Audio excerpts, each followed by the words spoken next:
In this video, I'll show you the settings where you can edit the copyright text in the classic WordPress theme. For this example, I'm using the Astra theme, but generally the process is very similar to most other classic themes. As you can see right here in the footer section of my site is currently showing the default copyright message along with the Powered by Astra WordPress theme text.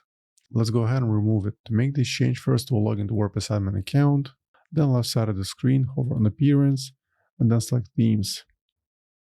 Now look for the active theme, in my case it's Astra, and then select Customize.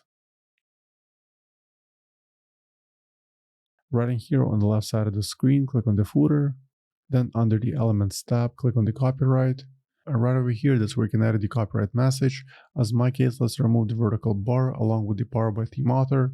Let's press Delete and then publish the changes.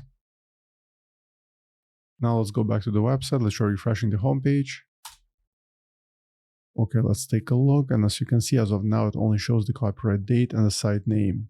And just a final note, if you're using a free version of a premium theme, some footer editing options might not be available. In that case, you need to upgrade to the premium version to unlock full customization. So for now, that's all for this video. I hope you found it useful. If more WordPress tutorials, please subscribe my channel. Thank you.